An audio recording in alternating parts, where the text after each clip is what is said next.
Hello dear student, welcome to Nucleus Edu Centre. चलो आज क्या करने वाले हैं, गुड सेट PYQs 2022-23 के दोनों पेपर सॉल्व करेंगे। याद रखना ये दोनों पेपर में भी 40 क्वेश्चन नहीं होंगे। जो एलिमिनेटेड सिलेबस है बिफोर 2023 जो था उसके MCQ हमने निकाल दिए हैं। तो पेन लेके बैठ जाओ, एक रफ पेज होना चाहिए, बराबर। रफ नोट्स ले लो, एक कैलकुलेटर ले लो, पेन ले लो और फिर दिमाग ले लो। जैसे जैसे क्वेश्चन डिस्प्ले पे आए वीडियो को पॉज कर दे जाओ, खुद गिनने का ट्राई करो और फिर आगे बढ़ो। जो नहीं आता है तो फिर वीडियो को देख सकते हो। चलो टाइम लॉस के बिना सीधे आगे बढ़ते हैं। First question, the polarity of induced EMF is such that it tends to produce a current which opposites the change in magnetic flux that produced. ये कौन सा है भाई? ये तो लेंस लॉ है, हमने पढ़ा हुआ है। ये कौन है? Lenz law. कि भाई इंड्यूस्ड करंट ऐसा ही होगा जो उसको प्रोड्यूस करेगा, मतलब कौन? Change of magnetic flux, it opposite itself, मतलब मैग्नेटिक फ्लक्स के चेंज को ही ऑपोज करेगा, उसको बोलते हैं Lenz law. Second, a pair of adjacent coil has mutual inductance of 1.5 Henry. भाई म्यूचुअल इंडक्टेंस क्या दिया है? 1.5 Henry. If the current in one coil changes from 0 to 10, मतलब चेंज ऑफ करंट डेल्टा आई दिया है 10 - 0, तो मैं इसको 10 ले लेता हूं, 10 एम्पियर। टाइम ड्यूरेशन दिया है इन 0.5 second. What is the change in flux? भाई फ्लक्स पूछा है, EMF नहीं पूछा है। फ्लक्स पूछा है तो हम क्या करेंगे? Mutual inductance is equal to change of magnetic flux upon change of current, ऐसे लिख सकते हैं। So change of magnetic flux is equal to M into delta I. M कौन है बच्चों? 1.5। डेल्टा आई ये कौन है? 10। तो यहां पे मिल जाएगा आपको 15 वेबर। क्या मिल जाएगा? 15 वेबर। कहां पर ऐसा आंसर आपको मिलेगा? A में। Next 3, the air cored solenoid with length 30 centimetre. Solenoid की लेंथ दी है, चलो लिखते हैं डेटा तो पता चले। L is equal to 30 centimetre, मैं इसको 0.3 मीटर लिख देता हूं। And the cross sectional area 25 centimetre square है, उसको मीटर स्क्वायर में कन्वर्ट करने के लिए -4 मीटर स्क्वायर कर दिया। Number of turns, total number of turns are 500 and carries a current I is equal to 2.5 ampere. The current is suddenly switch up in a brief time of 10 to power -3 second. भाई current कितने time में आपने zero कर दिया? 10 to power -3 second में। How much is the average back EMF induced across the end of the open switch in the circuit? Ignore the variation of magnetic field near the ends of solenoid. भाई हमको पता है कि solenoid मतलब inductor में induced EMF होता है E is equal to L into delta I upon delta T. हम नेगेटिव साइन को निग्लेक्ट करेंगे यहाँ पे। और आपको पता होना चाहिए कि इनिशियली करंट 2.5 था, फिर आपने 0 कर दिया, तो जो भी चेंज आएगा वो यही होगा। चलो इंडक्टेंस, भाई इंडक्टेंस तो हमारे पास है नहीं, लेकिन हमको फॉर्मूला पता है। What is the inductance of solenoid? तो μ0 n² A अपॉन L लिख सकते हैं, और यहाँ पे delta I upon delta T. आपको सारी वैल्यूज दी है, आपको सब्स्टिट्यूशन करना है सिर्फ। चलो μ0 की जगह पे क्या लिखेंगे? 4 pi into 10 to power -7। And number of turns आपके पास 500 है, मैं इसको 5 इंटू 10 to 2 लिखता हूं कि जिससे हमको कैलकुलेशन में इजी पड़े। एरिया आपके पास है 25 into 10 to power -4। Delta I current का चेंज आपके पास क्या है? 2.5 एम्पियर अपॉन L लेंथ आपके पास है 0.3 इंटू टाइम ड्यूरेशन आपको दिया है 10 to power -3। सही है। अभी इसको आपको क्या करना है? कैलकुलेट करना है। तो कैलकुलेटर उठा लेते हैं हम। याद रखो गुड सेट में कैलकुलेटर अलाउड है, तो आप उठा लो। 4 × 3.14 multiply by 25 multiply by 25 multiply by 2.5 equal to करके डिवाइडेड बाय 0.3। ये आ रहा है 6541.7 इंटू पावर सेट करते चलो। ये 10⁴ तो निकल गए, ये ऊपर आएगा तो 10 to power -4 रहेगा। फिर सही है। यहाँ की 4 और ये 4 -4 निकल गए। यहाँ पे रहा क्या, -7 -3 ऊपर आएगा तो यहाँ पे -4 आएगा। हम कितने पॉइंट कवर कर लेते हैं, 4 पॉइंट कवर कर लेते हैं। यहाँ पे हो जाएगा 0.654 वोल्ट। कहाँ पर है ऐसा आंसर? ओके, तो हमारे पास है डी में 0.564। सही है। फिर से एक बार चेक कर लेना। 4 × 3.14 multiply by 25 multiply by 25 multiply by 2.5 equal two divided by 0.3। अरे रे, यहाँ पे एक मैंने गलत कर दिया, यहाँ पे मैंने एक गलत कर दिया। ऐसे चेक कर लेना बच्चों, थोड़ा गलती है ये आ रहा था 6, ये आ रहा था 6.541 6.7, तो 4 पॉइंट कवर करोगे तो 6.54 वोल्ट आएगा। सही है, हमने दोबारा चेक किया। दोबारा चेक करके ही टिक करना बच्चों, ये मैंने जल्दबाजी में थोड़ा गलत देख लिया यहाँ पे। तो यहाँ पर आंसर आएगा 6.54 वोल्ट। सही है, 1 2 3 4, ओके सही है। Next, for an ideal transformer if NS is greater than NP, number of turns in secondary coil are greater than the number of turns in primary coil. Ideal transformer बोला है तो फिर हम यहाँ पे लिखेंगे कि भाई हमको पता है कि सेकेंडरी कॉइल का, हमको आंसर किस पे लाना है, वोल्टेज का। तो सेकेंडरी कॉइल का वोल्टेज अपॉन प्राइमरी कॉइल का is equal to NS upon NP। जो NS बड़ा होगा तो ऑब्वियसली VS भी बड़ा होगा, तो VS ग्रेटर देन VP आएगा। सही है कि नहीं? तो VS ग्रेटर देन VP आएगा। करंट बोला है तो उल्टा हो जाएगा। 5.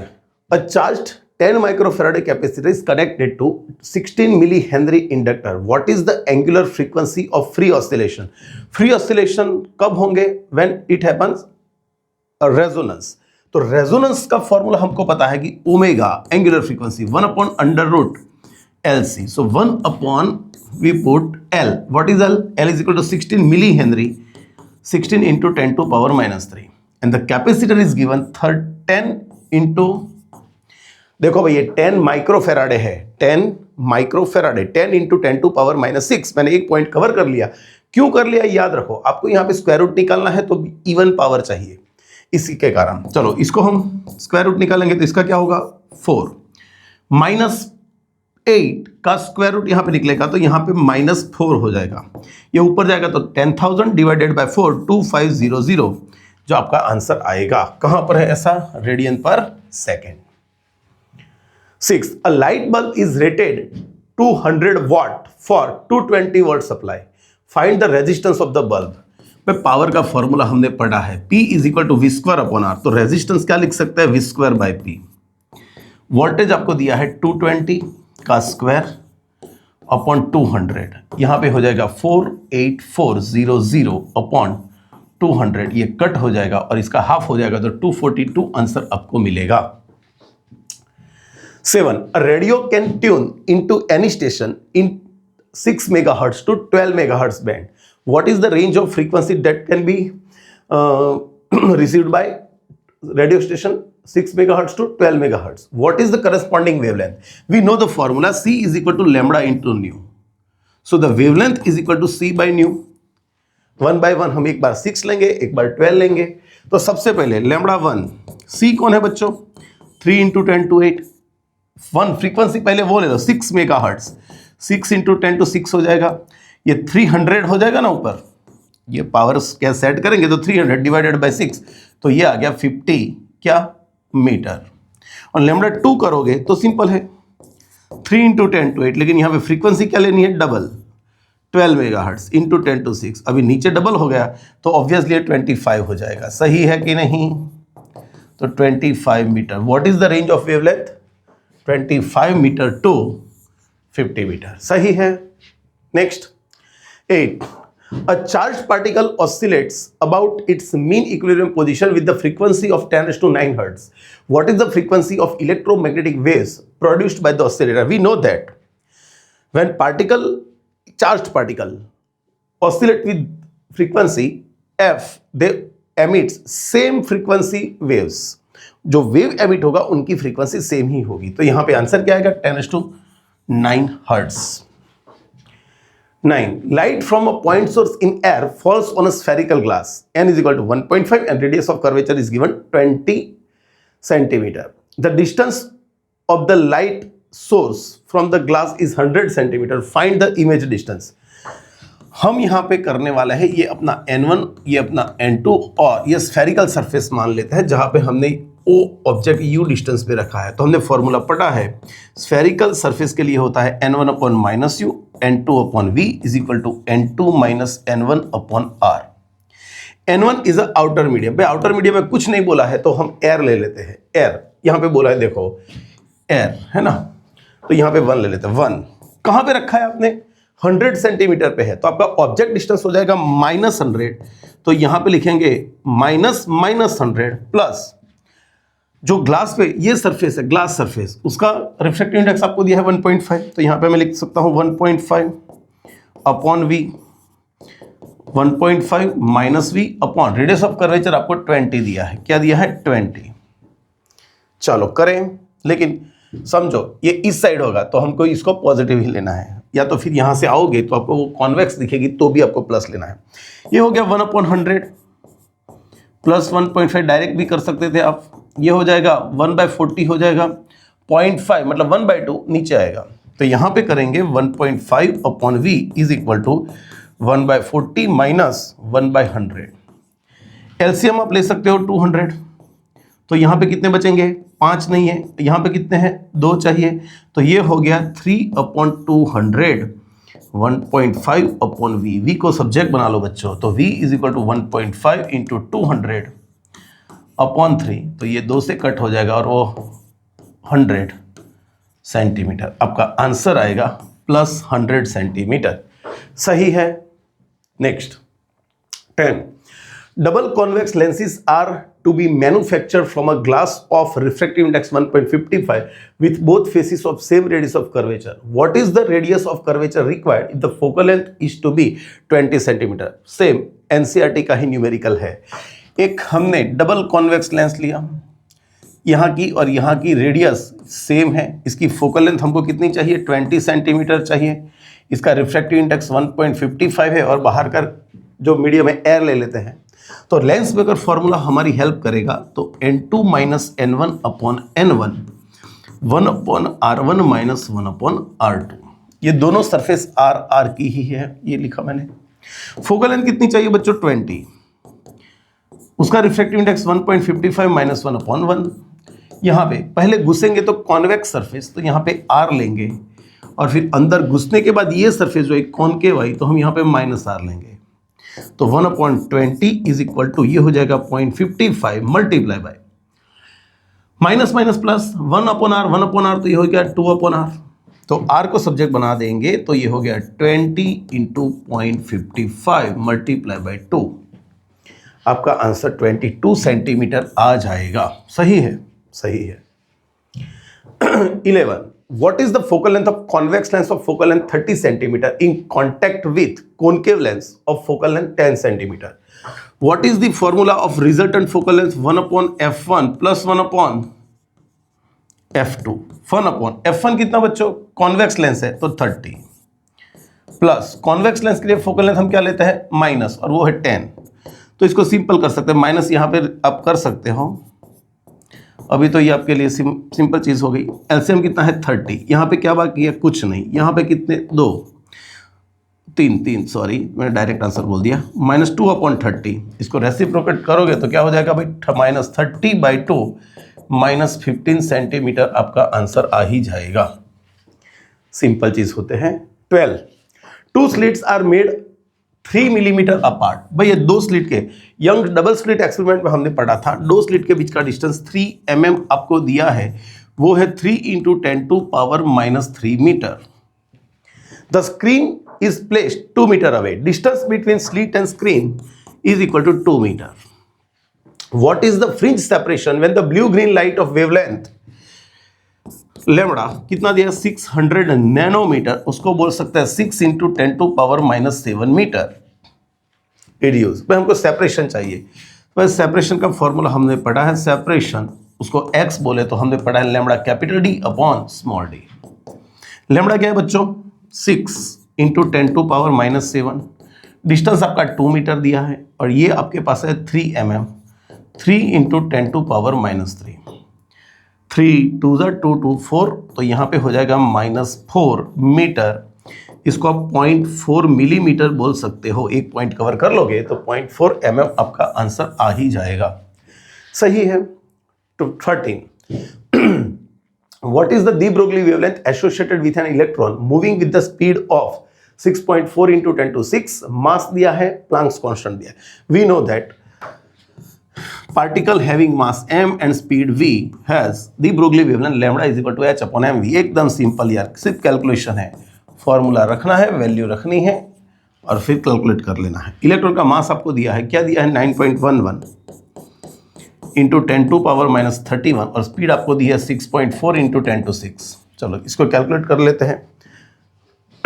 वैसे तो ये आंसर आप डायरेक्ट भी बोल सकते थे, लेकिन यहाँ पे सारे क्लोज आंसर दिए हैं तो फिर कोई रिस्क लिए बिना हम कर सकते हैं। डिवाइडेड बाई 9.11 डिवाइडेड बाई 6.4 क्या आ रहा है, 0.114।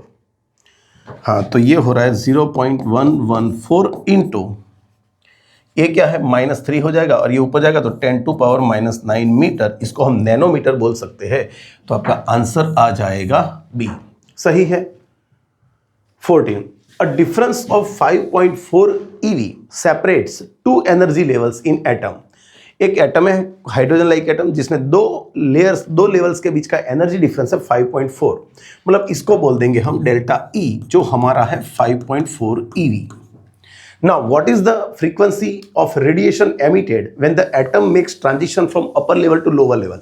We know that when electron makes transition from upper level to lower level, it emits photon of same energy of as difference between two level. Okay, तो इसकी जगह पे हम लिख सकते हैं h nu, E is equal to h nu is equal to 5.4 eV। हमको frequency चाहिए तो सब्जेक्ट बना देंगे, 5.4 eV को जूल में कन्वर्ट करना ही पड़ेगा। तो यहाँ पे मैं ये लिख लेता हूँ और h नीचे आएगा तो h की वैल्यू 6.652 इंटू 10⁻34। इसको अभी सिंप्लीफाई कर लो। वैसे तो 1.3 इसके आजू बाजू वाला ही कोई आंसर आएगा, ये दोनों में से कोई आएगा, देखो आप कर सकते हो। तो यहाँ पे हम कर लेते हैं 5.4 multiply by 1.6 equal two divided by 6.625, 1.304 और ये 10⁻15 हो जाएगा। सही है। तो आंसर आपको सिर्फ पावर सेट करनी थी, बाकी आंसर तो बी, सी और डी में आ जाता। 15, the radius of innermost electron orbit of hydrogen atom is this. भाई हाइड्रोजन में इनरमोस्ट रेडियस ऑर्बिट कौन सी होती है, फर्स्ट, और उसमें आपको रेडियस दी है 5.3 into 10⁻11 metre. Now what are the radii of n is equal to 3 orbit. भाई n is equal to 3 orbit में रेडियस फाइंड करनी है, अरे सॉरी 3 ऑर्बिट में तो हमको फाइंड करनी है। We know that proportion r proportional to n square. So direct value आप लिख सकते हो, या तो देखो डायरेक्ट बोल सकते हो r proportional to n square. यहाँ पे 1 रखोगे तो 1 स्क्वायर होगा, 3 रखोगे तो 9 होगा। तो जो इनिशियल रेडियस है उससे 9 टाइम्स हो जाएगी, इसको मल्टीप्लाई बाय 9 कर लो तो 47 वाला आंसर आ जाएगा। नहीं तो फिर इसको कैलकुलेट करो, 3:1 का स्क्वायर, तो यहाँ पे R3 is equal to 9R1।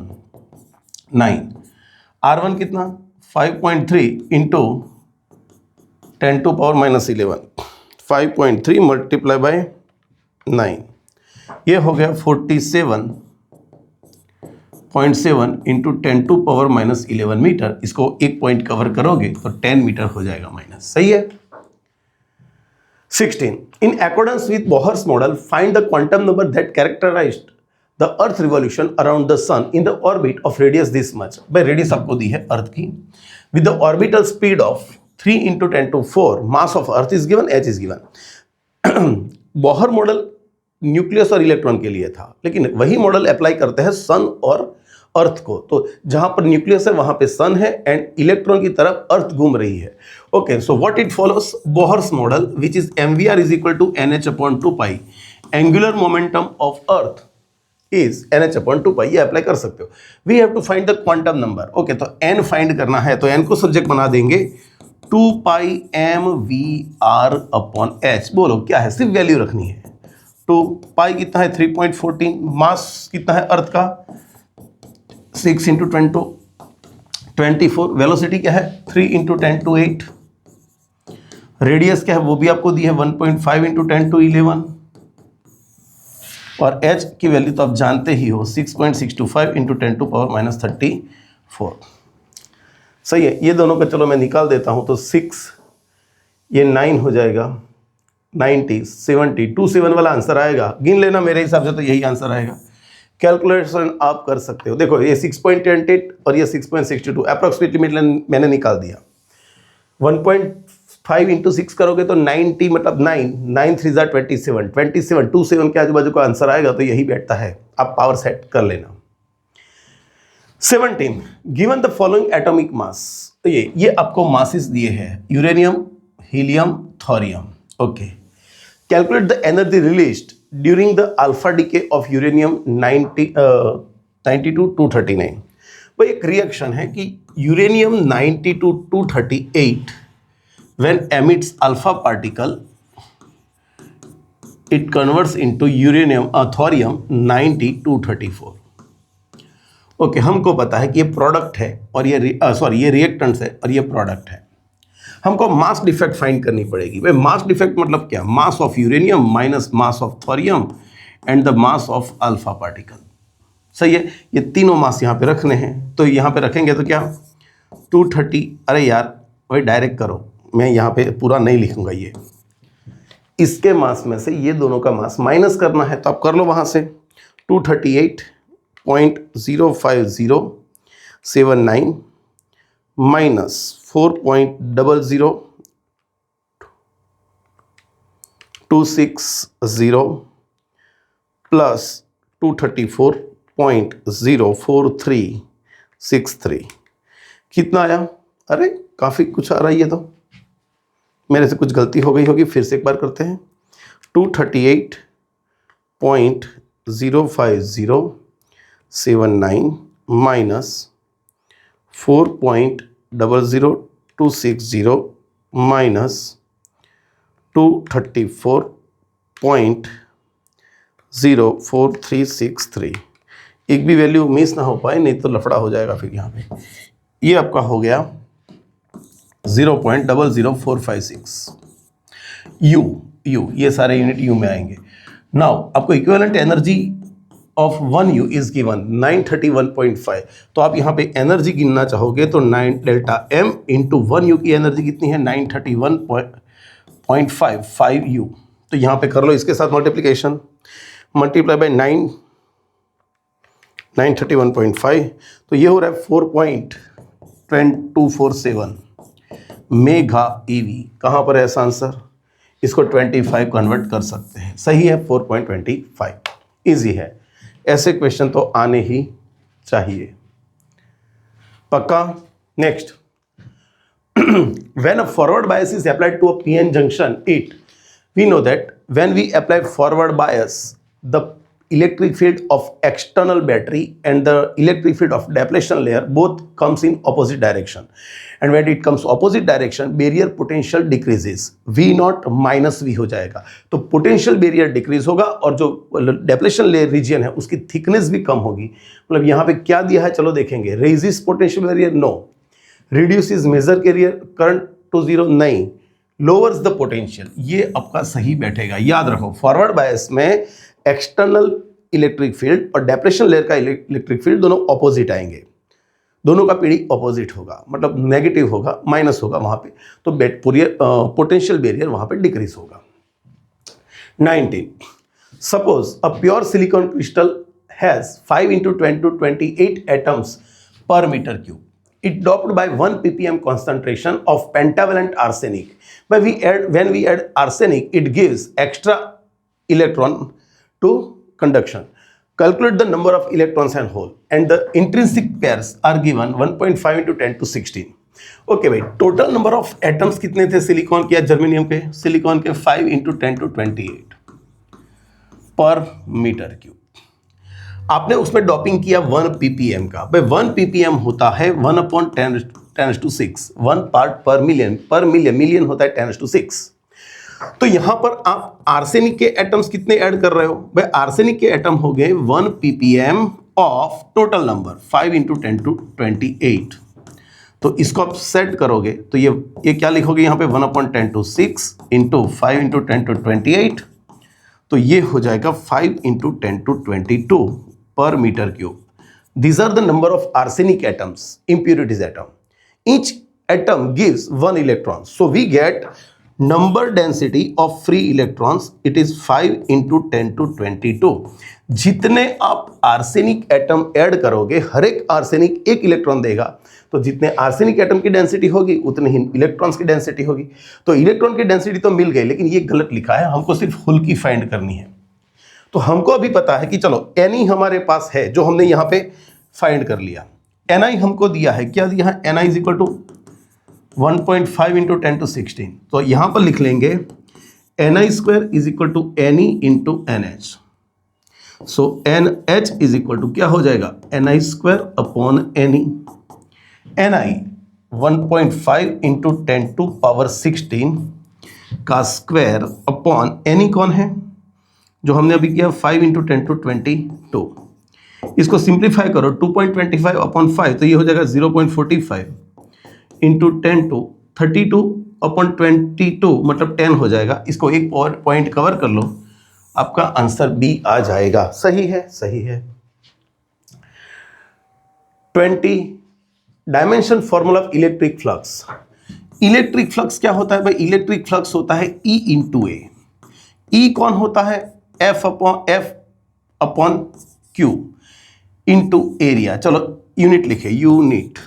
वैसे तो डायरेक्ट कर सकते हो बच्चों, लेकिन न्यूटन मीटर स्क्वायर पर कूलम. चलो न्यूटन क्या होता है? डायमेंशनल फॉर्मूला लिखे इसका. न्यूटन होता है m1 L1 T-2. मीटर होता है L1, लेकिन स्क्वायर है तो 2 करना पड़ेगा, और कूलम होता है T1 A1. इसको सिंप्लीफाई करोगे m1 L3 T-3 A-1. क्या है ऐसा answer? m1 L3 T-3 A-1. सही है. 21 an electric dipole with dipole moment 4 × 10 to power -9 coulomb, ये कूलम है, सेंटीमीटर नहीं है, is aligned at 60 degree.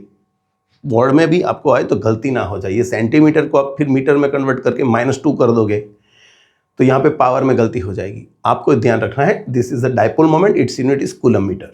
So 4 × 10 to power -9 coulomb meter is aligned at 60 degree with the direction of uniform electric field of magnitude this much. ये आपको electric field दिया है, ये dipole moment थी और ये एंगल दिया है. Change, calculate the magnitude of torque acting. We know that the torque acting on the dipole in electric field at theta angle is equal to P E sin theta. So only substituting the value, what is P? 4 × 10 to power -9. Electric field is given 5 × 10 to power 4. And sine 60 degree होता है √3/2. मैं इसको बोल सकता हूँ 0.8661. मुझको याद है बच्चों, आपको जो ना पता चले तो आप गिनना, कैलकुलेटर इज अलाउड. ये हो जाएगा 20, है ना, ये 20 हो जाएगा, और इंटू 2 करेंगे तो 1, ये ऐसा कुछ आएगा 1.732 इंटू, यहाँ पे 1 0 यहाँ पे दिया, -4 हो जाएगा शायद. सही है ना? करके देखो, हो जाएगा. ये 20, देखो ऐसे भी कर सकते हो, 4 5 20/2 मतलब 10, √3 होता है 1.732, मल्टीप्लाई बाय 10 करोगे तो 17 पॉइंट क्या आ जाएगा? मैंने ऑलरेडी एक माइनस कर दिया क्या? मैंने ऑलरेडी एक माइनस कर दिया भाई, डायरेक्ट करो. चलो देखो, ये √3 है, ये 20 से को 2 से डिवाइड कर दो तो क्या हो जाएगा? 10, और यहाँ पे करेंगे तो 17.32 मल्टीप्लाई बाय 10⁻⁵. ये आंसर आना चाहिए. अरे दोनों आंसर दिया बच्चों, ये भी दिया है और एक पावर सेटल कर लोगे तो ये भी दिया है. आपके पास यहाँ पे दोनों क्वेश्चन दिए हैं तो आपको क्लियर होने ही चाहिए. 17.32. ओके, दोनों आंसर आएंगे बच्चों. फिर से एक बार चेक कर लो. 4 × 10 to power -9, 5 × 10 to 4, √3/2, 20/10, 10, 1.732 17.32 सही है, और ये -5. हाँ, तो ये दोनों आंसर आ सकते हैं. Next 22. An infinitive line charge produces a field of this much. Okay, ये इलेक्ट्रिक फील्ड दिया है, डिस्टेंस दिया है 2 centimetre. Calculate the electric field produced at distance 3 centimetre. हमको पता है कि कोई वायर है, इस वायर से r डिस्टेंस पे इलेक्ट्रिक फील्ड क्या होता है, जो इस पे डेंसिटी लैम्बडा है, लीनियर चार्ज डेंसिटी, तो हम लिखते हैं इसको 2k lambda upon are.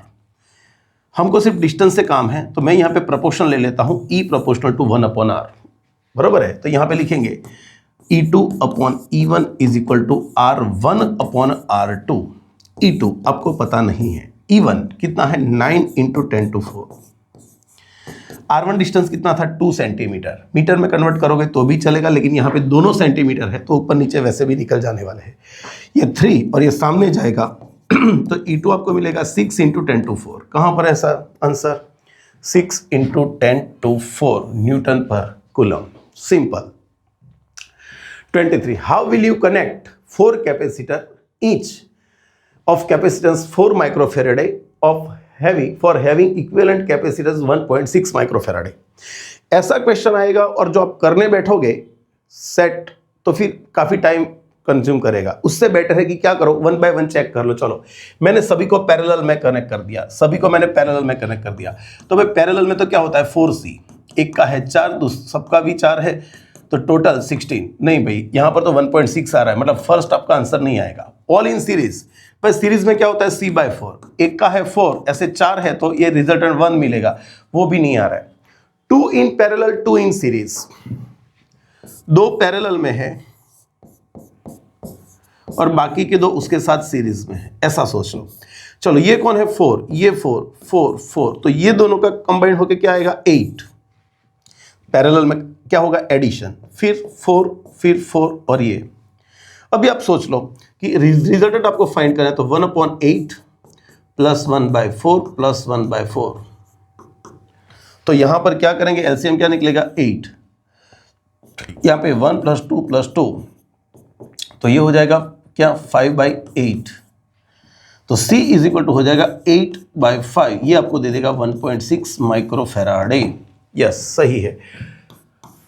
2 parallel and 2 series and this combination is in series, तो यही आपके लिए सही बैठेगा। सही है, ये भी चेक कर लेना, उसमें भी नहीं आएगा। 24 a slab of material of dielectric constant 3 has the same area as the plate parallel plate capacitor but thickness 3/4D, where the D is the separation of the plates.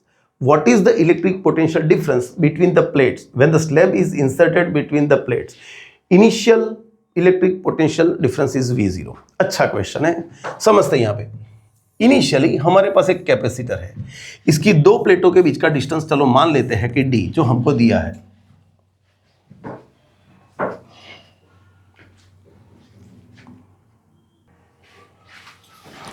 चलो इलेक्ट्रिसिटी कट गई थी तो वापस आ जाते हैं, तो फिर से एक बार पढ़े।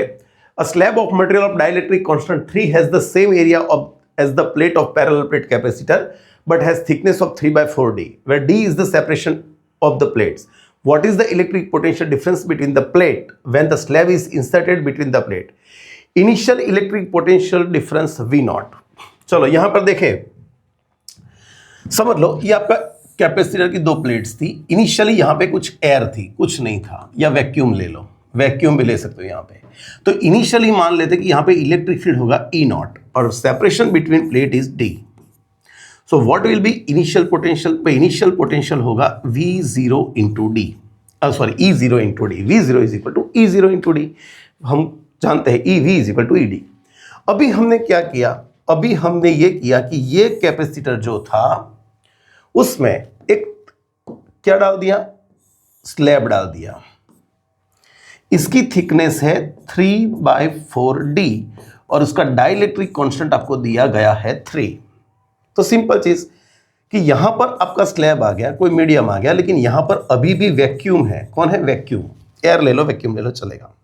तो ये जो डिस्टेंस है वो आपका है D/4, जहां पर वैक्यूम है, और ये है जहां पे स्लैब है वो 3D/4।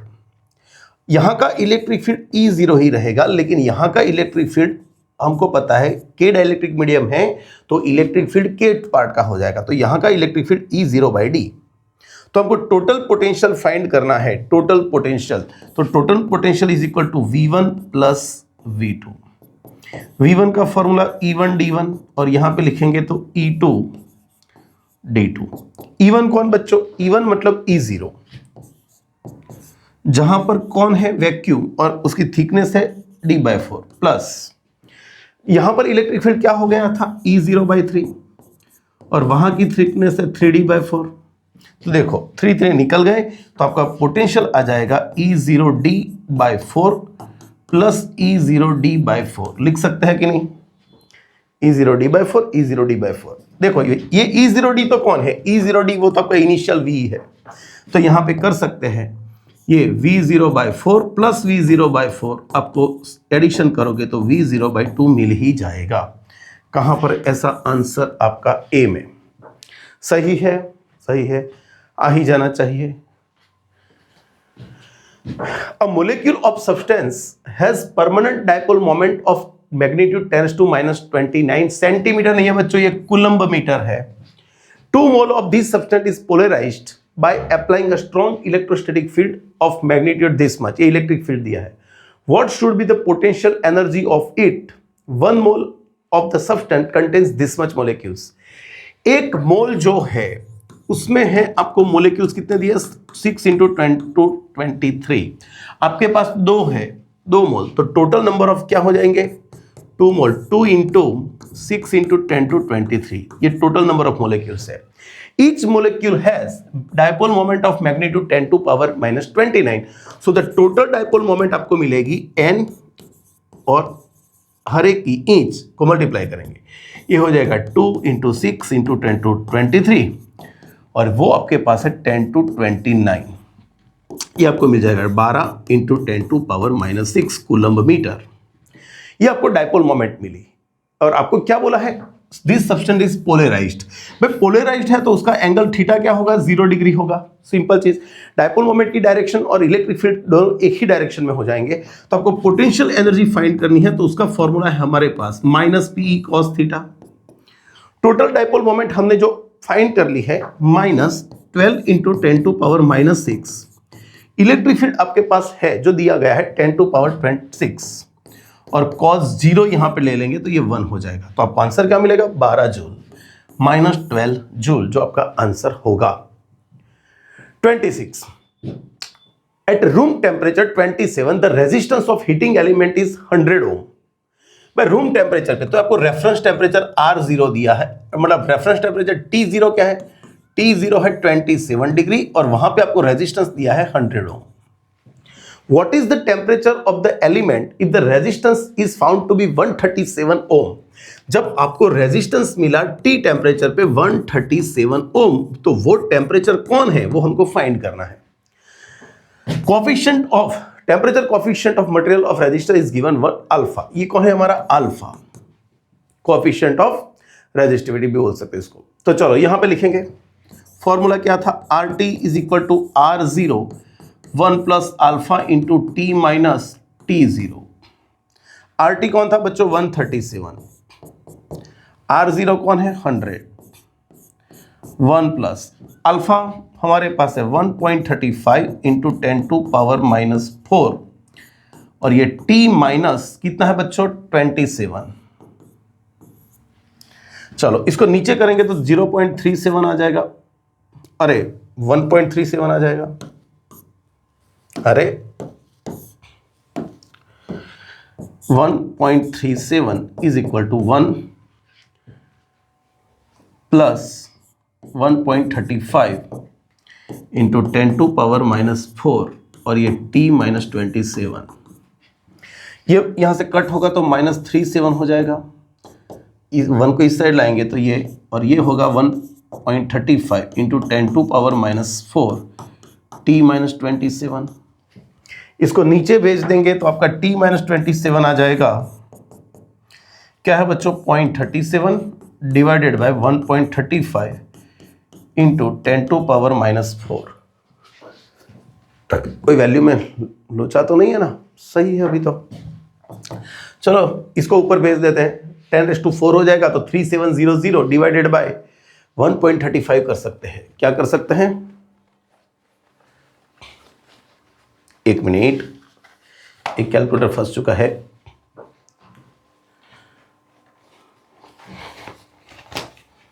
हाँ, तो यहाँ पे 0.37 डिवाइडेड बाय 1.35, पर ये आ रहा है, मल्टीप्लाई बाय 1000 भी कर देता हूँ, 10,000 2741 आ रहा है ये। इसमें 27 ऐड कर दोगे तो आपका आंसर ये आ जाएगा। तो T is equal to 2741 plus 27, तो आपको मिलेगा 2768। चलेगा, इसके नज़दीक आ रहा है तो हम ले सकते हैं ये। सही है, सही है। नेक्स्ट 27 क्या बोला है? The number density of free electrons in copper conductor is estimated to this. पर फ्री नंबर डेंसिटी दी है फ्री इलेक्ट्रॉन्स की, कितनी है? 8.5 into 10⁻28। How long does an electron take to drift from one end of wire 6 metre long to its other end? The area of cross section of wire is given 1 into 10⁻⁻6 and carries a current of 1.5 ampere. But data लिख लेते हैं। जो wire है उसकी length आपको दी है 6 metre, उसका जो एरिया है वो हमको दिया है 1 into 10⁻⁻6 मीटर स्क्वायर। करंट कितना है? 1.5 एम्पियर। तो आपको टाइम फाइंड करना है। इस वायर में कोई इलेक्ट्रॉन को यहां से यहां तक जाना है तो उसको डिस्टेंस करना पड़ेगा लेंथ जितना। तो टाइम क्या लगेगा भाई? Time is equal to distance upon speed. Distance लेना है L और स्पीड आप ड्रिफ्ट वेलोसिटी लेंगे तो फॉर्मूला क्या है? I/ANE। ड्रिफ्ट स्पीड कौन है? I/ANE। तो टाइम हो जाएगा आपका L/ANE ऊपर आ जाएगा अपॉन आप ले सकते हो करंट। चलो वैल्यूज रखें। L कितना? 6, एरिया 1 इंटू 10⁻⁻6, नंबर डेंसिटी आपको दी है 8.5 इंटू 10⁻28 और E आपको है 1.6 इंटू 10⁻⁻19। करंट आपको दिया है 1.5। चलो इसको सिंप्लीफाई करोगे तो ये 4 हो जाएगा, ये 4 हो जाएगा तो ये 36, 54 आएगा। 54 वाला आंसर होगा, मेरे हिसाब से 54 वाला होगा। देख लेते हैं। 8.5 मल्टीप्लाई बाय 1.6 डिवाइडेड बाय 1.5, 54.4 जैसा कुछ आ रहा है। 54.4 इंटू 10⁻⁻25, ये -3 आ जाए, अरे +3 आ जाएगा, +3 सेकेंड। तो 5.4 इंटू 10⁻4, एक जीरो कवर कर लोगे तो ये हो जाएगा। सही है। 28. A solenoid of length 0.20 meter has radius of 1 centimeter is made up of 500 turn. It carries a current 2.5 ampere. What is the magnitude of magnetic field inside solenoid? We know that the magnetic field inside solenoid is given by μ0 n I. N is a number of turns per unit length. तो हमको यहाँ पे total number of turns दिए हैं. So we can replace small n by n by L. So we will write n upon L into I. Now putting the value μ0 is equal to 4 into 10⁻⁻7. N is the number of turns. Current is 2.5 and length is given 0.25. इसको आप 1/4 भी बोल सकते थे। चलो सही है। तो मैं यहाँ से कट करूँगा तो ये यहाँ पे 10 हो गया। 5 4 20, 20 का 0 भी यहाँ पे दे दूंगा तो ये 6.28 तो आ ही जाएगा। लेकिन इसका एक 0 हमने यहाँ पे दिया, ये 2000 होगा तो 10⁻⁻3 हो जाएगा। सही है, देख लेना एक बार। मेरे हिसाब से तो ये सही है। 0.25 तो यहाँ पे 10 हो जाएगा, यहाँ पे 2000 तो 2 यहाँ पे दे दो, 6.28, ये 3 0 और ये 0 तो ये आंसर आ जाएगा। सही है, चेक कर लेना एक बार, शायद मैं गलत भी हो सकता हूं, फिलहाल तो मुझको नहीं लग रहा है। 29. How the shunt wire should be? भाई शंट कौन होता है? Shunt is a low value resistance.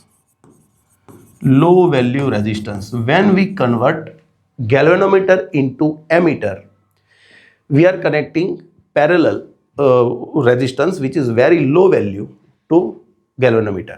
Okay, so the low value resistance, तो यहाँ पे R is equal to formula क्या है? rho L upon resistance. Resistance को कम करना है तो लेंथ कम होनी चाहिए और एरिया ज्यादा होना चाहिए। तो शॉर्ट होना चाहिए लेकिन थिक होना चाहिए, शॉर्ट और थिक होना चाहिए। 30. Two long and parallel straight wire A and B carrying current 10 ampere and 4 ampere. भाई दो वायर है, एक का करंट है 10 एम्पियर, दूसरे का करंट है 4 एम्पियर, हमको पता है, दिया गया है। Current in same direction are separated by distance 2 centimetre. भाई दोनों के बीच का डिस्टेंस आपको दिया है 2 centimetre, 2 into 10⁻⁻2 metre. Estimate the force on 4 centimetre section, मतलब लेंथ आपको कितने सेक्शन पे फोर्स गिनना है, 4 सेंटीमीटर, तो वो हो जाएगा 4 into 10⁻⁻2 metre on wire A. Magnetic force का फॉर्मूला है μ0 I1I2L अपॉन 2πd। सिंपल बच्चों, सिर्फ वैल्यू रखनी है। 4π इंटू 10⁻⁻7, एक में करंट है 10, दूसरे में करंट है 4। लेंथ दी गई है आपको 4 सेंटीमीटर, मतलब 10⁻⁻2 कर लेता हूं, और 2π, दोनों के बीच का सेपरेशन क्या है 2 सेंटीमीटर, 2 इंटू 10⁻⁻2। तो देखो बच्चों, ये जो है वो कट हो गया। यहां पे करेंगे तो 16 वाला आंसर आएगा, सभी 16 वाले ही है, तो यहां पर हो जाएगा 16 इंटू, ये ऊपर लाएंगे माइनस माइनस तो कट हो गए, तो यहां पर 4 इंटू 16 इंटू 10⁻⁻6 हो जाएगा। एक कवर कर लेंगे तो 1.6 इंटू 10⁻⁻5 न्यूटन। सही है। 31. A solenoid has core of material with relative permeability 400. The winding of solenoid are insulated from the core and carries a current 1 ampere if the number of turns is 1000 per meter. आपको number of turns दिए हैं 1000 पर metre दिया है। देखो, तो magnetic field find करना है। समझना, यहाँ पे सोलेनॉइड जो है उसका जो मीडियम है, उसके बीच का जो स्पेस है, यहाँ पे कोई वैक्यूम नहीं है, यहाँ पे हमने इतनी रिलेटिव परमिएटिव वाला कोई कोर मटेरियल भर दिया है यहाँ पे, तो उसका मैग्नीट्यूड क्या होता है, B is equal to μ0 Ni। लेकिन ये तो वैक्यूम में होता है। जो हमको कोई मीडियम दिया है तो यहाँ पे मीडियम की परमिएबिलिटी लेनी पड़ेगी, और हमको पता है जो उसकी रिलेटिव परमिएबिलिटी μr है, तो ये होता है μr μ0 into Ni। We know that μr is equal to μ upon μ0, so μ is equal to μr μ0। μr कितना है बच्चों, रिलेटिव परमिएबिलिटी 400, ये हो गया 4π इंटू 10⁻⁻7। नंबर ऑफ टर्न्स 1000, मतलब 10⁻³ हो जाएगा, और करंट कितना है बच्चों 1 एम्पियर। 16 पाई को पाई ही रहने दो, इंटू 10⁻⁻2 टेस्ला। कहां पर है ऐसा आंसर, ये रहा आपका answer 16 pi into 10⁻⁻2 Tesla. 32. A short bar magnet placed with its axis at 30 degree with uniform external magnetic field of 0.25 Tesla experiences a torque of magnitude this much. What is the magnitude of magnetic moment of the magnet? कितने angle पे रखा है वो हमको दिया है 30 degree पे। Okay, तो थीटा हमको दिया है 30 डिग्री। कितने मैग्नेटिक फील्ड में, तो मैग्नेटिक फील्ड की वैल्यू भी हमको दी है 0.25 टेस्ला। कितना वर्क डन हो रहा है, या तो एनर्जी दी होगी, तो सॉरी यहाँ पे टॉर्क दिया है, सॉरी, तो फिर यहाँ पे टॉर्क ले लेते हैं। So the torque is equal to बच्चों 4.5 इंटू 10⁻⁻2 जूल। आपको मैग्नेटिक मोमेंट m फाइंड करनी है। टॉर्क का फॉर्मूला हम जानते हैं, टॉर्क इज इक्वल टू क्या होता है mb साइन थीटा, लेकिन थीटा हमारे पास 30 डिग्री है, तो मैं डायरेक्ट सब्स्टिट्यूट करता हूं। टॉर्क है 4.5 इंटू 10⁻⁻2। मैग्नेटिक मोमेंट हमको कैलकुलेट करनी है। मैग्नेटिक फील्ड आपको दिया गया है 0.25, और साइन 30 1/2 होता है। इसको मैं 1/4 बोल सकता हूँ, ये 1/4 है, तो ये 8 यहाँ पे मल्टीप्लाई होगा, तो आपका m होगा 336 शायद, इंटू 10⁻⁻2 एम्पियर मीटर स्क्वायर। 1/4, 8 4 32 और 4 36। ओके, सही है, तो ये 0.36 आपका आंसर आ जाएगा। सही है, चलो ओके। 2022 में जितने क्वेश्चन आए थे, अभी का जो सिलेबस है उसमें से वो सब हमने कंप्लीट कर दिए। अभी आगे बढ़ेंगे किसके साथ, 2023 के साथ। पढ़ो ध्यान से। 2 slits are made 10 millimetre apart. Young's double slit experiment में स्मॉल डी, 2 स्लिट के बीच का डिस्टेंस आपको क्या दिया है 10 मिलीमीटर। इसको बोल सकते हो 10⁻⁻2 metre. And screen is 1.5 metre away. Capital D आपको दिया है 1.5 metre. What is the fringe separation when the wavelength is 7000 angstrom. Lambda आपको बोला है 7000 एंगस्ट्रॉम, 7 इंटू 10⁻⁻7 मीटर। तो आपको सेपरेशन फाइंड करना है, तो हमने पढ़ा है सेपरेशन इज इक्वल टू जितनी विड्थ होगी उतना lambda capital D upon small D, 7 into 10⁻⁻7 लिखेंगे। ये आपको 1.5 दिया है और ये आपके पास है 10⁻⁻2, ये हो जाएगा 10.5 इंटू 10⁻⁻5 हो जाएगा। इसको माइक्रो में कन्वर्ट करना है तो 105 इंटू 10⁻⁻6 मीटर, 105 माइक्रोमीटर बोल सकते हो इसको, सही है। Second, what is the de Broglie wavelength associated with an electron accelerated through a potential difference of 64 watt. Simple चीज है, if any particle is accelerated with potential V, its de Broglie wavelength is given by m h upon under 2m qe, where m is the mass of particle, q is the mass of charge of particle। Okay, ये आप simply electron के लिए, भाई electron के लिए आप मास क्या रखोगे 9.31, 9.1 इंटू 31, इलेक्ट्रॉन का चार्ज 1.6 इंटू 10⁻19, h की वैल्यू लिखने वाले हो 6.625 इंटू 10⁻31। तो आप देख लेना, मैंने 2020 के पेपर में ये करवा दिया है। तो ये सब वैल्यू रखोगे तो आपको यहाँ पे मिल रहा है 1.23 नैनोमीटर अपॉन रूट वी। ये मैंने जनरल फॉर्मूला डिराइव किया था, 1.23 nanometre upon root v. Okay, तो यहाँ पे वैल्यू करेंगे 1.23 नैनोमीटर मतलब 10⁻⁹ होता है, अपॉन रूट वी, रूट 64 मतलब नीचे कौन हो जाएगा 8 हो जाएगा। अरे मैंने ऊपर कहाँ लिख दिया इसको, तो यहां पे 3, अरे ये क्या कर रहा हूं मैं 1.23 अपॉन 8 इंटू 10⁻⁹। चलो इसको डिवाइड करें, 1.28 डिवाइडेड बाई 8, ये आ गया 0.154 इंटू 10⁻⁹। एक पॉइंट कवर कर लोगे आगे तो ये हो गया 1.54, चलेगा 53 लिखोगे तो भी, इंटू 10⁻10 मीटर, ये आपका एंगस्ट्रॉम हो गया। कौन हो गया एंगस्ट्रॉम, सही है। एक बार इसको सेव कर लेते हैं बच्चों, नहीं तो जैसे चला गया था वैसे ही चला जाएगा। नेक्स्ट पढ़ो बच्चों, an electron and alpha particle and a proton have same kinetic energy, which of this have longest D Broglie wavelength. हमने अभी फॉर्मूला पढ़ा, भाई सेम क्या है सब में जो सेम होगा वो फॉर्मूले में होना चाहिए, काइनेटिक एनर्जी। तो डी ब्रोगली वेवलेंथ का फॉर्मूला जिसमें काइनेटिक एनर्जी होनी चाहिए वो है lambda is equal to h upon under 2m K. 2 सबके लिए सेम है, काइनेटिक एनर्जी सबके लिए सेम है, h भी सबके लिए सेम है। So lambda proportional to 1 upon root m। जिसका मास सबसे कम होगा उसकी वेवलेंथ सबसे लॉन्गेस्ट होगी।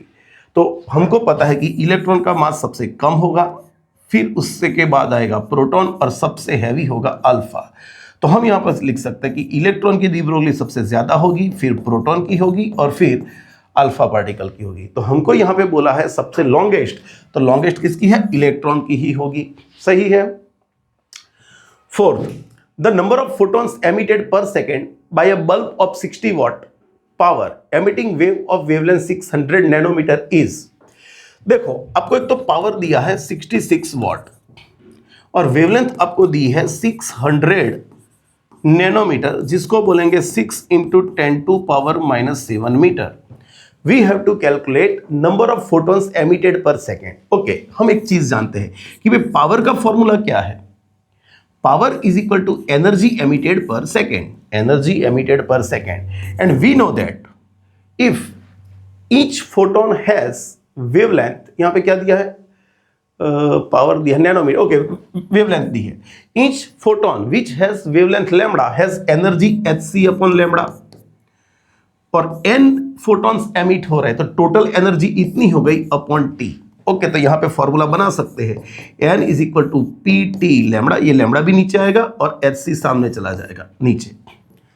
हमको 1 सेकंड में गिनना है पर सेकंड, तो t is equal to 1 second ले लेंगे तो n इज इक्वल टू आपका फॉर्मूला हो जाएगा p लैम्बडा अपॉन hc। चलो डायरेक्ट पावर क्या है 66, लैम्बडा अपने यहाँ पे 600 नैनोमीटर, 6 इंटू 10⁻⁻7 लिख सकते हैं। H आपके पास है, यहाँ पे जो दिया है वही लेना है, 6.6 इंटू 10 टू पावर माइनस 34, और C आपके पास है 3 इंटू 10 टू 8 जो आप जानते हैं। ये कट होके यहाँ पे 10 होगा, 6 से यहाँ पे कट होके 2 हो जाएगा, तो ये 8 माइनस 26 ऊपर आएगा तो 27, यहाँ पे 10 टू 20 आ जाएगा, 2 इंटू 10 टू 20। पावर में गलती ना हो, मैं एक बार चेक कर लेता हूँ मेरे से। यहाँ पर 10 आएगा, ये 2 आएगा, तो यहाँ पे बोल देता हूँ -6 हो जाएगा कि नहीं बच्चों? ये कौन हो जाएगा? -6। अरे मेरे से गलती होगी क्या? मेरे से गलती होगी शायद। 2, ये कितना हो जाएगा? -26 हो जाएगा, ये ऊपर आएगा तो 27 माइनस 7, सही तो है, सही तो है। तो गलती कहां पे हो रही है? -6 तो वो है ना, बरोबर है। चलो, fifth, in hydrogen atom an electron makes transition from fifth orbit to third orbit. What is the change in the angular momentum in any of orbit? Angular momentum is equal to nh upon I. N is the number of respective orbit. Okay, तो when it comes from fifth to 3, so fifth orbit में उसका momentum होगा L5 minus L3. चलो, fifth orbit में क्या होगा? यहाँ पे 5h upon 2 pi, और third orbit में क्या होगा? 3h upon 2 pi. ये दोनों को करोगे तो यहाँ पे 2h upon 2 pi, तो ये हो जाएगा h upon pi. H आपके पास है 6.625, अरे यही लाना है बच्चों, तो ये आंसर आपका आ गया A। वैल्यू है तो आप वैल्यू रख सकते थे, यहां पे चलेगा।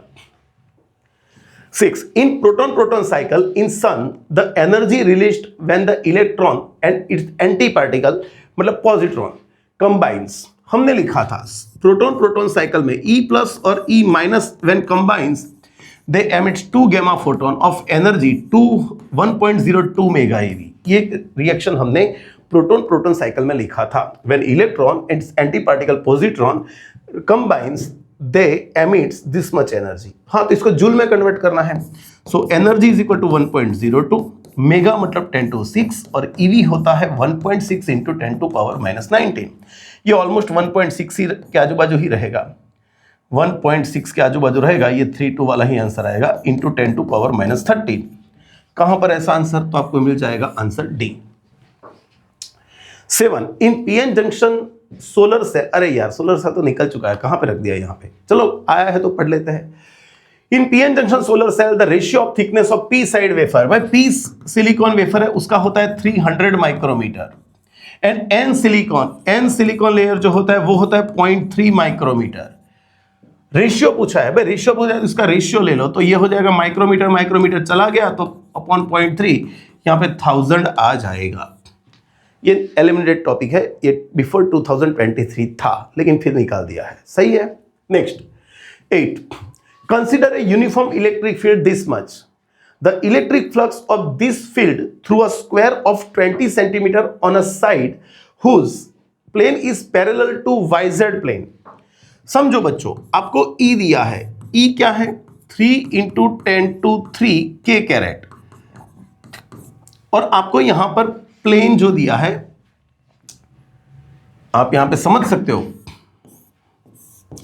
ये आपका Y है और ये आपका Z, तो जो आपका स्क्वायर है वो यहां पर है, तो उसका एरिया वेक्टर उसके प्लेन को परपेंडिकुलर होगा, तो उसका एरिया वेक्टर जो होगा वो I की डायरेक्शन में होगा। और उसका एरिया क्या है?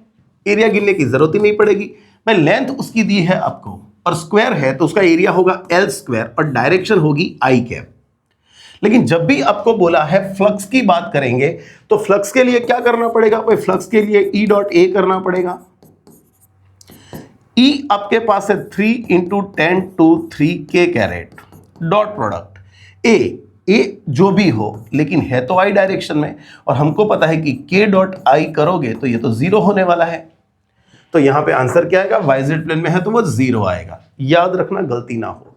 हाँ, जो मान लो कि ये K डायरेक्शन की जगह पे इलेक्ट्रिक फील्ड I डायरेक्शन में होता तो फिर आप यहां पे I लिखते, I.I1 होता तो फिर आप L रख के गिन सकते थे, लेकिन फिलहाल तो आंसर क्या आने वाला है? 0। 9, figure shows the electric field lines of 4 point charges A, B, C, D. Okay, which charge has maximum magnitude?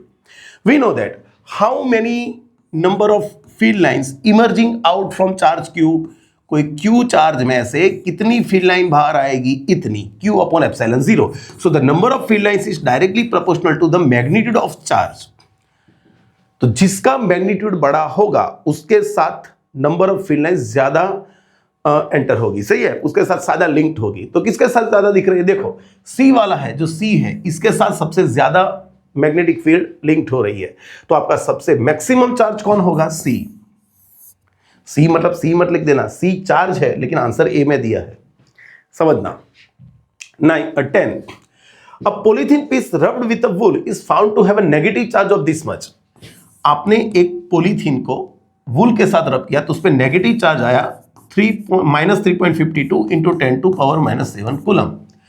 What is the number of electron transferred, भाई हमको पता है Q इज इक्वल टू कौन, N।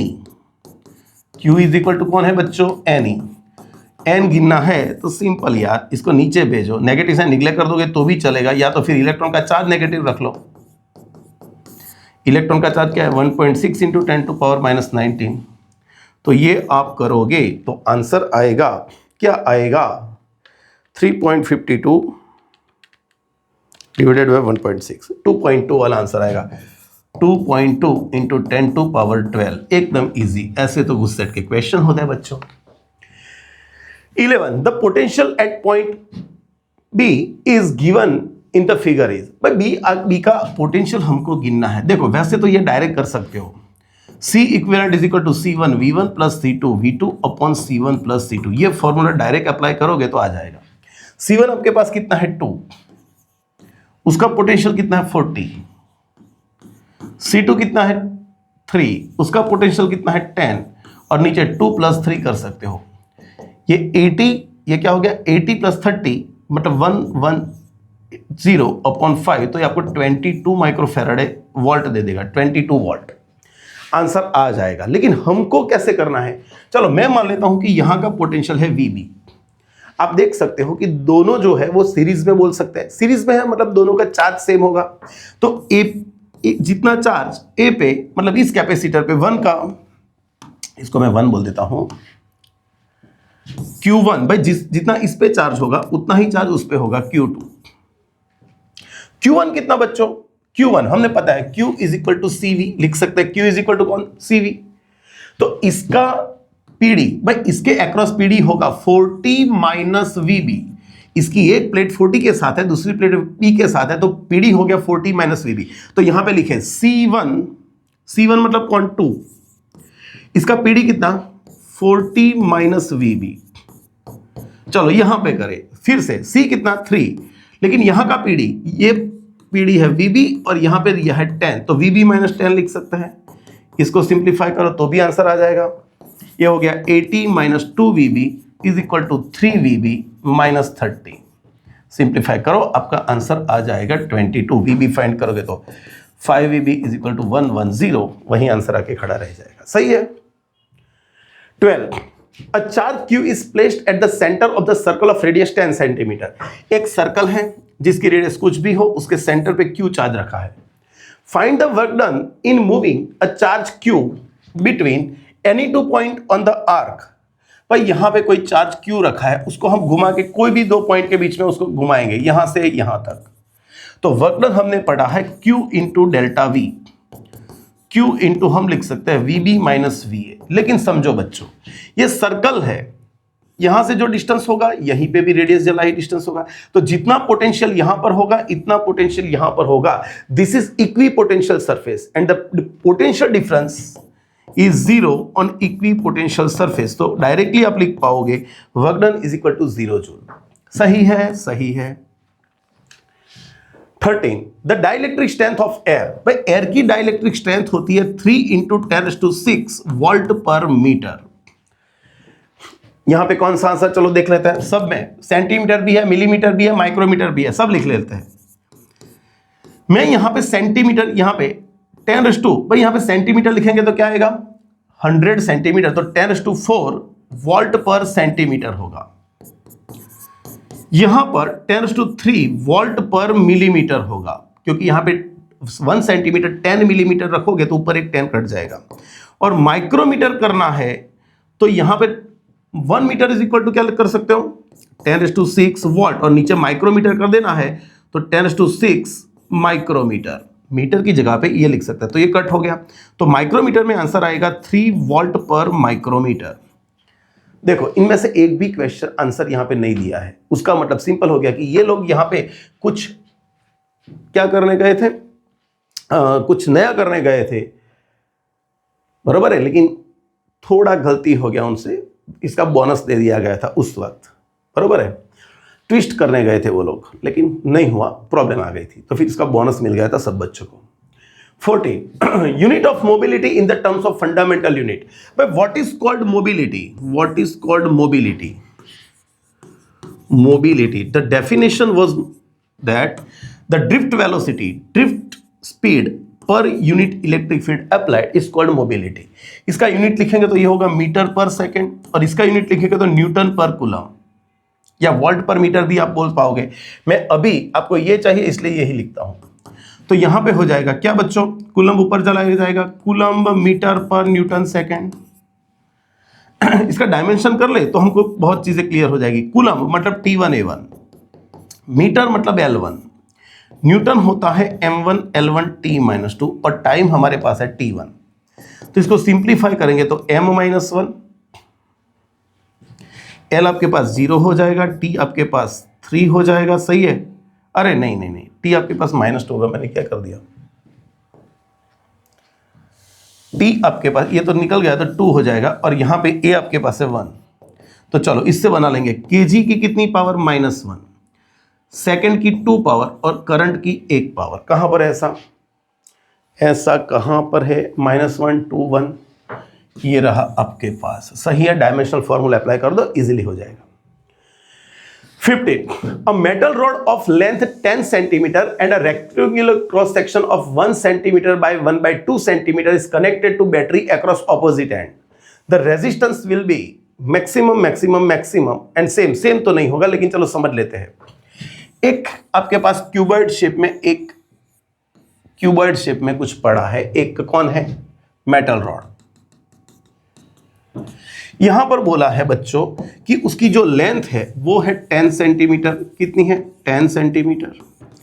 उसका जो height है, चलो उसको 1 सेंटीमीटर बोल देता हूं मैं, 1 सेंटीमीटर, और उसका जो विड्थ है उसको 1.2 सेंटीमीटर बोल देता हूं। हमको रेजिस्टेंस चाहिए, भाई रेजिस्टेंस का फॉर्मूला क्या है, L मटेरियल तो सेम ही है, लेकिन यहां पर R प्रोपोर्शनल टू L/A, जो R मैक्सिमम चाहिए आपको, तो लेंथ भी मैक्सिमम होनी चाहिए, लेकिन एरिया मिनिमम होना चाहिए। एरिया क्या होना चाहिए, मिनिमम। तो मैक्सिमम लेंथ तो 10 ही रहेगी, तो आपको बैटरी ऐसे कनेक्ट करनी पड़ेगी, आपको बैटरी ऐसे कनेक्ट करनी पड़ेगी, सही है।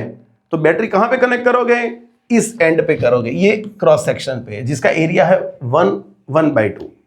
तो maximum when the battery is connected to 10/1, नहीं, maximum when the battery is connected across 1, यही सही है भाई। यहां पे करोगे अक्रॉस दिस क्रॉस सेक्शन, ये दोनों क्रॉस सेक्शन पे, तो आपको मैक्सिमम लेंथ मिलेगी, जो आपका रेजिस्टेंस मैक्सिमम करेगी। जो आपको मिनिमम रेजिस्टेंस चाहिए था, मिनिमम रेजिस्टेंस, तो लेंथ सबसे कम करनी पड़ेगी, और कम लेंथ कौन सी है, ये वाली। तो आपको इस एरिया पे बैटरी ऐसे करनी पड़ती। मान लो कि ये होता, तो आपको बैटरी ऐसे कनेक्ट करनी पड़ती, एक यहां से लेते, एक यहां से लेते, ऐसे, सही है, ऐसे। क्लियर हो गया। एरिया लेंथ सबसे मिनिमम होगी, लेकिन एरिया सबसे मैक्सिमम होगा। जो ये मिनिमम पूछा होता तो अभी तो फिलहाल आंसर यही है। 16 an electron is projected with uniform velocity along the axis of current carrying long solenoid, which of the following is true? along the axis, एक सोलेनॉइड है, जो इलेक्ट्रॉन है उसको ऐसे फेंका है, उसकी स्पीड ये डायरेक्शन में है, और हमको पता है उसका मैग्नेटिक फील्ड भी उसकी एक्सिस को पैरेलल है, तो थीटा दोनों के बीच का हो जाएगा 0। तो उस पर कोई फोर्स लगने वाला है नहीं, पे फोर्स नहीं लगेगा। कौन सा फॉर्मूला, QVB sin थीटा, तो थीटा तो 0 है, तो फोर्स 0। जो फोर्स 0 होगा तो इलेक्ट्रॉन अपनी मोशन कंटिन्यू रखेगा विथ यूनिफॉर्म वेलोसिटी। कहां पर है ऐसा, The electron will continue to move with a uniform velocity along the axis of solenoid. Clear हो गया, ये आपका आंसर आ गया। 17 An electron is moving at a speed of 3.2 into 10 to 7 meter per second in a magnetic field of this much, perpendicular to the direction of motion of electron. Okay, the radius, okay, जो magnetic field है वो electron की motion को perpendicular है. The radius of path of electron is, भाई हमने पढ़ा था कि जब कोई चार्ज परपेंडिकुलर एंटर होगा तो उसका पाथ क्या होगा, यहां से सर्कुलर, और सर्कल की जो रेडियस आएगी वो होगी r is equal to mv upon qb. पढ़ा था हमने. Who is entering electron and the mass of electron is given 9 into 10 to power minus 31. Speed is given also 2 into 10 raised to 7. What is the charge? Charge of electron is 1.6 into 10 to raised to minus 19, or B is given 12 into 10 to minus 4. इसको simplify करेंगे बच्चों तो ये 18 हो गया, 12 हो गया, तो 1.5 अपॉन 1. क्या बच्चों नहीं आ रहा है क्या? mv upon qb 9 multiplied by 2 equal to this divided by 12 divided by 1.6. क्या आ रहा है? अरे तो आंसर ही नहीं आ रहा है. ये तो आंसर ही नहीं आ रहा है.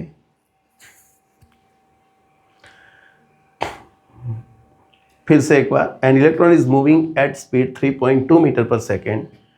अरे स्पीड किसने ये लिख दी? अरे यार ये 3.2, मैंने गलती से यहां पे सिर्फ 2 ले लिया. 3 मुझको दिखा ही नहीं, 3 मुझको दिखा ही नहीं. ऐसे नहीं देखोगे तो भी नहीं चलेगा, ये 3.2 आएगा.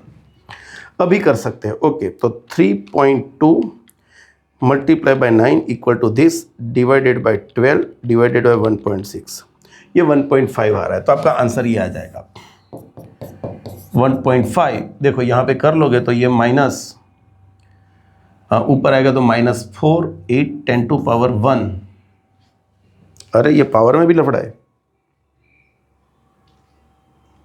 फिर से एक बार 9 into 3.2 equal two divided by 1.6 divided by 12. Okay, 1.5 ये आया. यहाँ पे ऊपर जाएगा तो ये कितना होगा? -12. ये ऊपर जाएगा तो -12 होगा ना. -12 -5 तो -1 आ गया.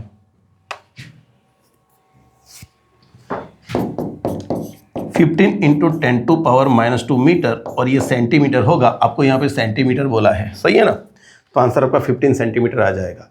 देखो यहाँ पे सेंटीमीटर लिखना ज़रूरी नहीं था, ऑलरेडी यहाँ पे सेंटीमीटर लिख दिया है, बराबर है. चलो next 18. A solenoid of length 0.5 meter has radius 1 centimeter and is made up of 250 tons. It carries the current 5 ampere. What is the magnitude of the magnetic field inside the solenoid? We know that magnetic field inside the solenoid is equal to mu 0 Ni, but N are the number of turns per unit length, and we are given total number of turns. So we will convert small n into capital N by L. Now putting the value mu 0 4 pi into 10 to power minus 7. This is 250. Current is 5 और length क्या है? 0.5. यहाँ से ये cut करोगे तो ये 10 हो जाएगा. 250 इंटू 4 मतलब 1000. तो यहाँ पे पाई तो पाई रहेगा 3.14. यहाँ पे -3 टेस्ला आंसर आ जाएगा. कहाँ पर है ऐसा answer?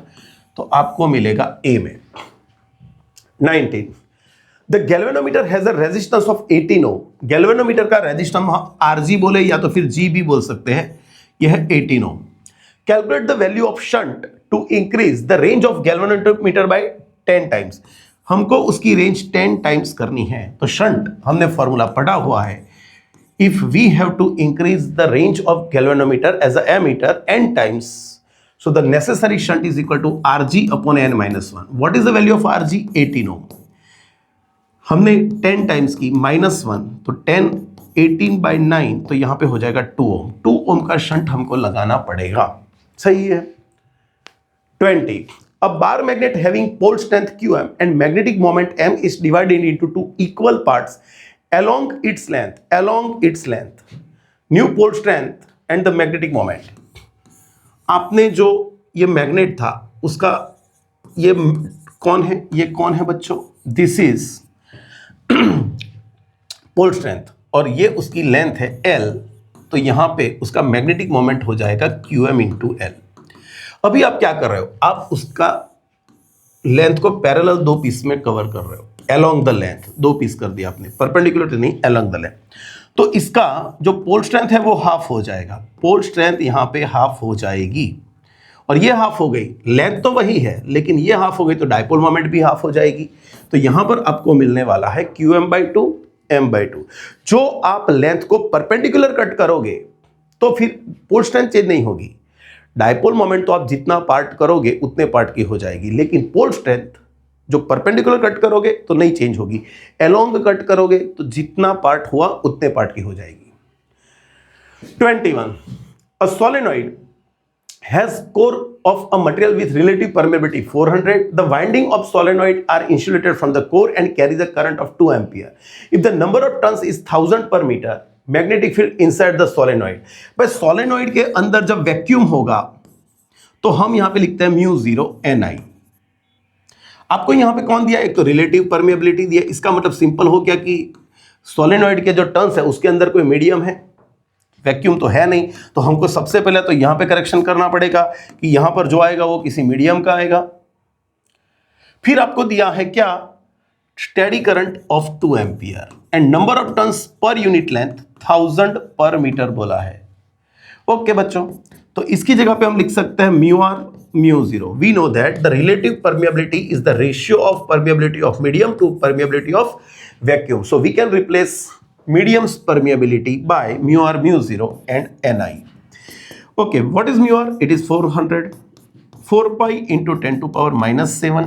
Number of turns are 1000, 100,000. Current आपको दिया है 2।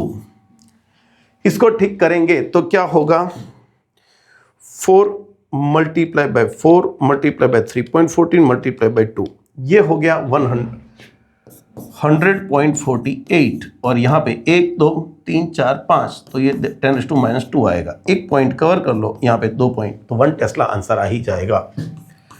सही है, इसको एक बार सेव कर लें।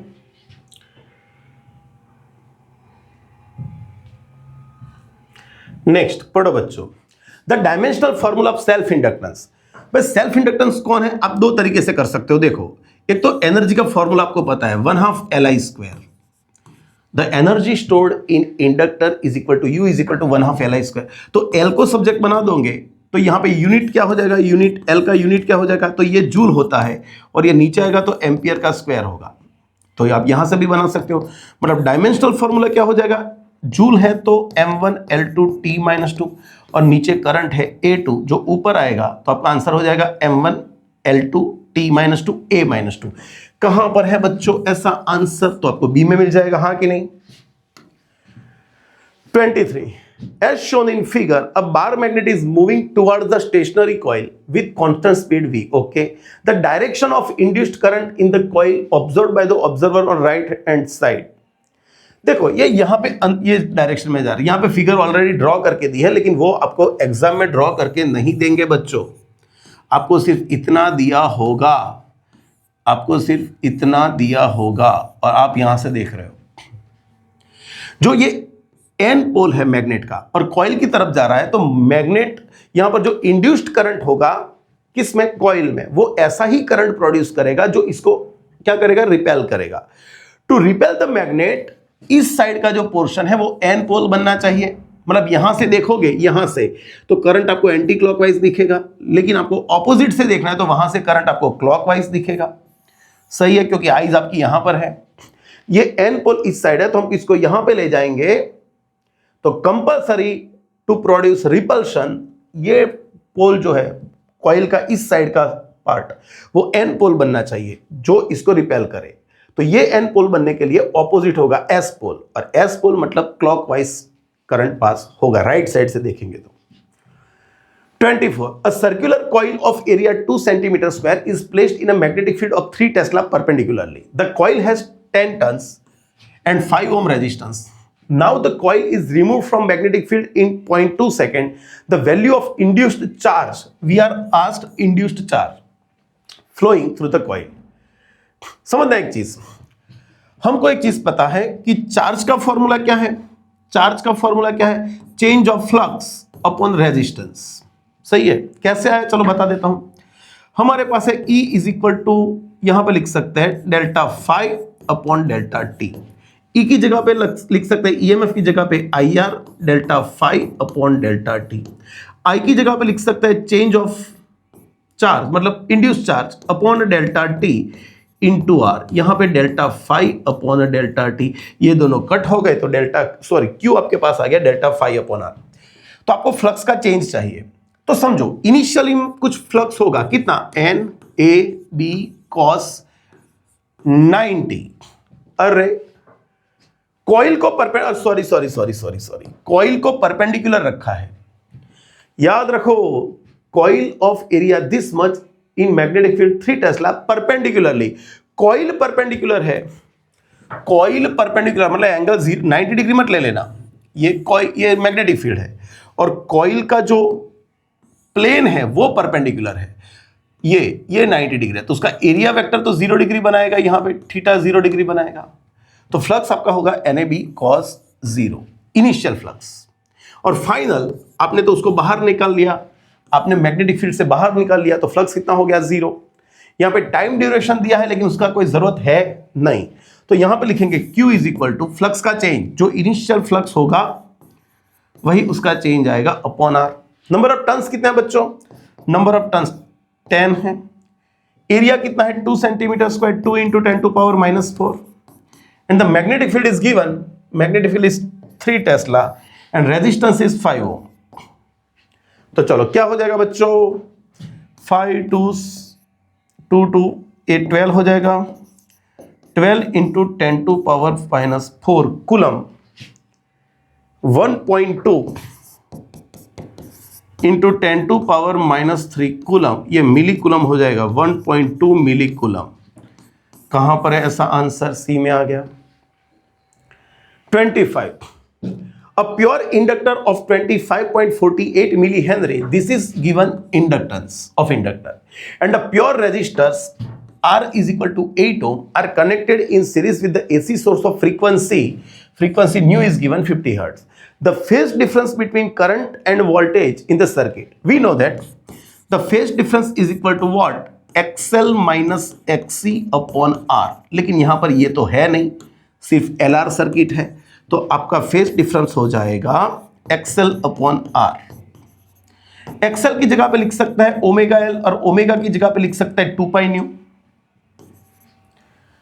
तो यहां पे tan phi is equal to 2 pi, frequency आपको दी है 50, इंडक्टेंस आपको दिया है 25.48 मिली हेनरी मतलब 10 टू पावर -3 और रेजिस्टेंस आपके पास है 8। चलो बच्चों इसको ठीक करें, क्या आंसर आ रहा है देखेंगे। 2 multiply by 3.14 multiply bye 50 multiply by 20.48 equal two divided by 8, ये आ गया 1000 मतलब 1000 आ रहा है अप्रोक्सीमेटली, तो यहां पे 1, so phi is equal to 45 degree.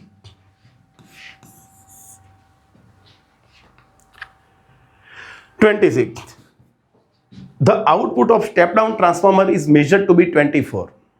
Output दिया है 24 का, मतलब ये आपका एसी सर्किट पे वर्क करता है, तो कुछ नहीं बोला तो ये आपका VRMS होगा, RMS वैल्यू होगी। When connected to 12 volt of 12 watt light bulb, the value of peak current. Okay, सबसे पहले पावर से करंट गिन लेते हैं, P is equal to VI, लेकिन हमको पता है कि ये दोनों वैल्यूज RMS होगी, RMS। पावर आपको दिया है 12, वोल्टेज आपको दिया है 24, IRMS आपको फाइंड करना है, तो IRMS आपको मिलेगा 1/2, 12/24। आपको मैक्सिमम करंट चाहिए, ओके, IRMS आपने पढ़ा है IM/√2, तो maximum current IM is equal to √2 into IRMS। IRMS कितना है बच्चों, 1/2, तो यहां पे कट करोगे तो यह आ जाएगा 1/√2 जो होता है 0.7071, बरोबर है, देख लेना बच्चों, ये होता है 0.7071। सही है, सही है। 27. If E and B represent the electric and magnetic field vectors of electromagnetic wave, the direction of propagation of electromagnetic wave is along. This is the characteristic of electromagnetic waves, है ना, हमने पढ़ा था उसमें। The propagation direction is along E cross B. 28 frequency range of visible light. भाई visible light की frequency range क्या है, टेराहर्ट्ज में होती है, 400 terahertz to 700 terahertz. Knowledge based question आपको एनसीईआरटी में पढ़ना है। 29 the refractive index of air with respect to vacuum is. हमको पता है एयर का रिफ्रैक्टिव इंडेक्स जनरली होता है 29, लेकिन वो हम 1 ले लेते हैं अप्रोक्सीमेट, लेकिन होता है 1.00029। 30 a lens of power -4 dioptre is given. तो फोकल लेंथ फाइंड करनी है। भाई फोकल लेंथ होती है पावर का रेसिप्रोकल, पावर मतलब फोकल लेंथ का रेसिप्रोकल, तो फोकल लेंथ पावर का रेसिप्रोकल ये होता है -4, तो यहां पे -0.25 मीटर, -25 सेंटीमीटर। कहां पर है ऐसा, तो नेगेटिव है मतलब कॉन्केव लेंस होगा और उसकी फोकल लेंथ होगी -25 सेंटीमीटर। सही है। अरे गलत गलत गलत, -0.25 कहां से आया, देखा कई बार ऐसा हो जाता है 25 सेंटीमीटर आएगा बच्चों।